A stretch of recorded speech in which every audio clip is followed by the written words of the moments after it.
Good evening, YouTubers. The new Time Travel Jaime 88. I'm back with another Doctor Who DVD review, and we're still celebrating Doctor Who's 50th anniversary. Today, I'm doing another Doctor Who DVD review. It's part of the E-Space Trilogy set. It is Doctor Who Full Circle. Yes, this is a magnificent episode. I really love it. It is fantastic. This four-part story originally transmitted on October 25th to November 15th, 1980. And just to let you know, I never did a individual story of the E-Space Trilogy on my old channel. So, this is my first time doing it on my new channel. Okay, this is the first episode to make the first appearances of Matthew Waterhouse as Adric. The plot begins en route to Gallifrey to return Romana to the High Council of the Time Lord. The Doctor passes through a strange phenomenon and ends up in an alternate universe called E-Space. Neither the Doctor nor Romana herself can calculate why the TARDIS scanner showed image of their planet.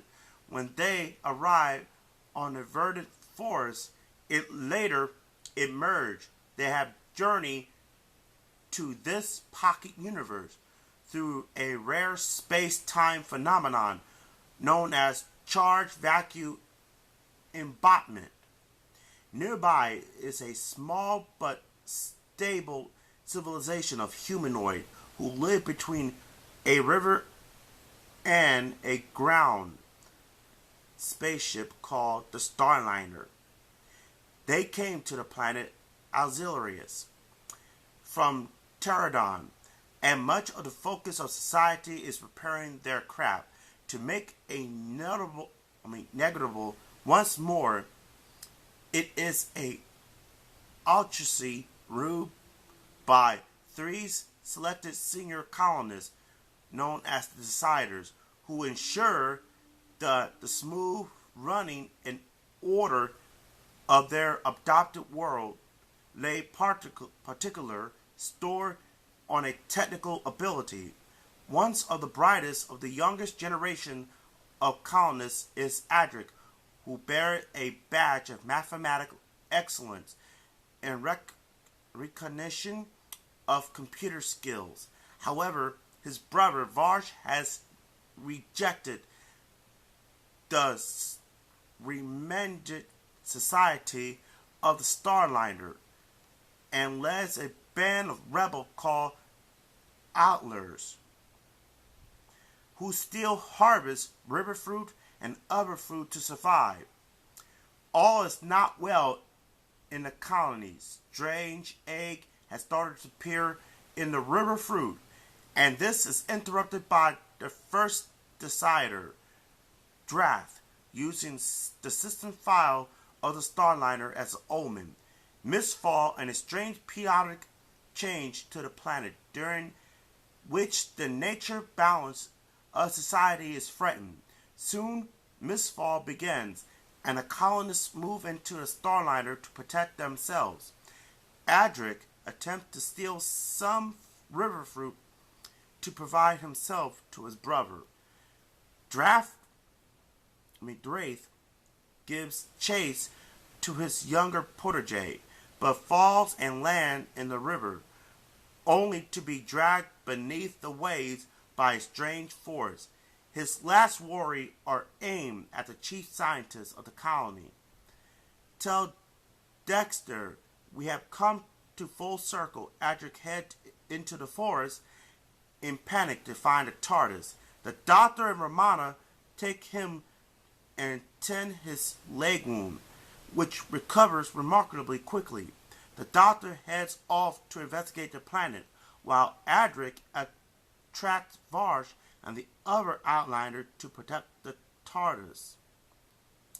The other Deciders, Garth and Nefred, had ordered the Starliner doors closed as per produce, knowing that both Drath and Kara are outer and the daughter of the prominent citizen called Logan have not entered the ship despite his worries.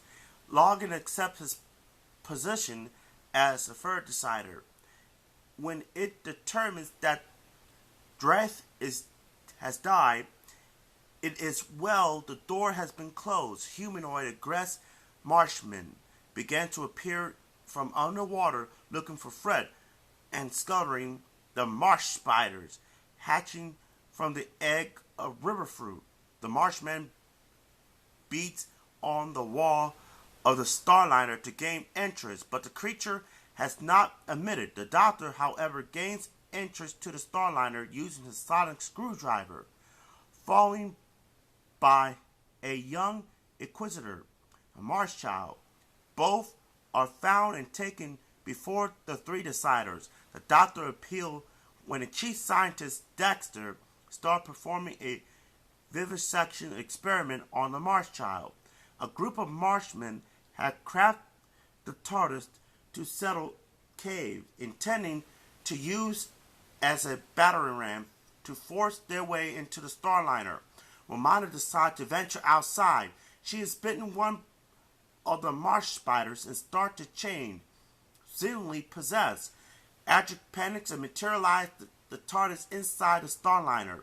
Where the outliner emerged, the Doctor pilots the TARDIS back to the cage and finds an alert, but in animatic Romana, the Doctor scoops up the remains of the marsh spiders and then reverses his journey once more with Adric, with an unconscious Romana in tow. By the time he's back in the Starliner, however, Dexter has tried to examine the brain of the Marsh child, provoking it to attack and kill him itself. The Doctor is so concerned, he turns on the Deciders and denounces the Society, revealing secrets ship control that show the Starliner has already to pilot from Alzeria for centuries, but the farce of constant repair continue. The problem is that enough. The Deciders understand the technical construction of the ship. No one knows how to pilot. The Doctor persuades the Deciders and given the equip to examine the cells on the marsh spiders. However, the situation is complicated. When Transform Romana released from the emergency exit allowed the Marshmen to invade the Starliner.